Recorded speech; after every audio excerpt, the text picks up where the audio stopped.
All right, we are discussing the tariffs imposed by US President Donald Trump, for some reason singling out India, and that's what we are trying to understand. Joining me, strategic affairs expert Abhijit Chavda. Welcome, Abhijit. And my first question to you, it smacks of very personal vendetta and bullying by President Trump. Why you think he's doing this to India? Indeed, it is very surprising the way he's acted, or perhaps it's not surprising. Well, we have to understand that Mr. Trump is personally deeply invested in Pakistan. He has a business empire and they are investing in Pakistan. They're investing in the Pakistani cryptocurrency sector that has been opened up just for Trump's empire. They're also investing in the Pakistani oil and gas sector, and they're also investing in the rare earth minerals sector in Pakistan. And they are being rolled out the red carpet. The Pakistanis are rolling out the red carpet for Mr. Trump's empire. And that's why Mr. Trump is so bullish on Pakistan, because he stands to gain personally from that. So that kind of helps us understand why he is so pro-Pakistan and so anti-India. He is so pro-Pakistan that he's even okay with Pakistan purchasing Chinese weapons and being very much pro-China. He's okay with that despite China being the primary adversary of the US. So that explains what the American position is like, and that's why he's acting like a neighborhood bully. He's singling out India for heavy tariffs despite us being what he calls a strategic partner. So I hope that explains. Good that you hit the brass tacks button from the word go, Abhijit. So let's take the bull by the horns. Have the Pakistanis really sold snake oil to Trump, and is Trump the self-styled deal maker so dumb that he cannot see it? For example, some numbers. The proven reserves of oil and gas, oil actually, in Pakistan are 350 million barrels. India, it's about 5 billion barrels. That's about 14 times more than Pakistan. In terms of global ranking about economically available oil and gas resources, India ranks between 20 and 25. Pakistan ranks between 50 and 55. As of today, the oil production in Pakistan is 60,000 barrels per day, and India is 580,000 barrels per day, almost 10 times. So is Trump driven by this hate for India for some other reason beyond oil, you think? I don't think it's something... Are we not? Is it because we are not buying F-35, we are not buying more of American defense platforms, we are not buying the apples and apricots that Trump wants to sell, we are not buying the genetically modified maize, etc. And so Trump is sort of using Pakistan as some kind of a stick, knowing that that's our raw nerve.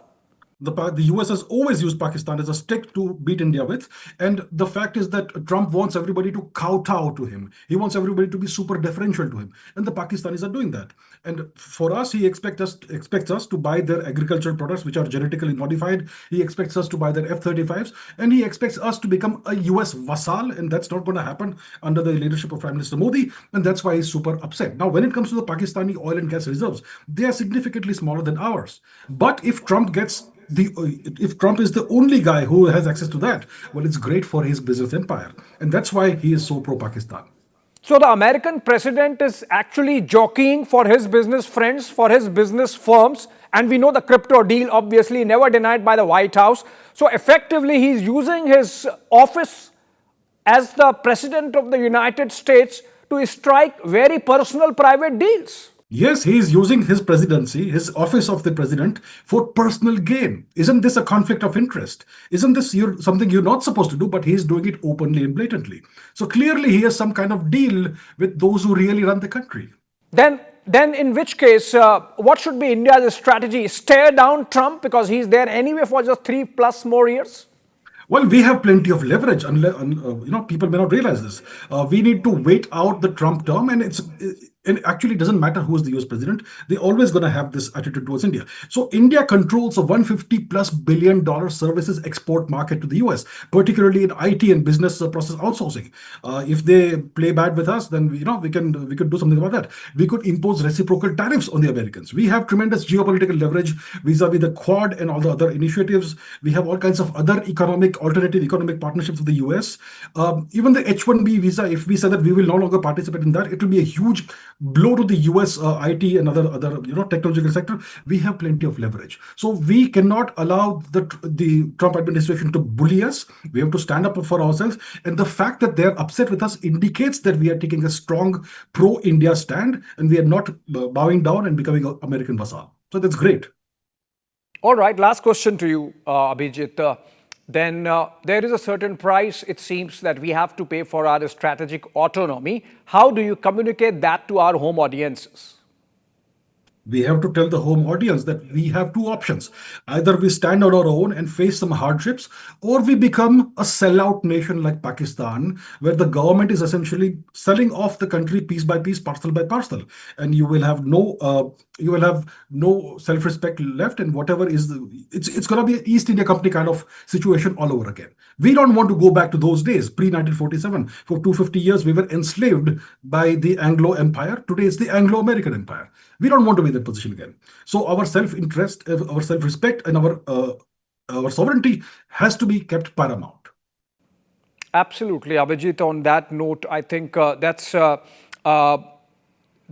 good point to end this conversation on, which is that for the sake of our strategic autonomy, we can stare down Trump for whatever term or years that are left of him as President of the United States. We have to look at the long-term prospects of India, which of course are very, very bright. Thank you so much, Abhijit, on that note.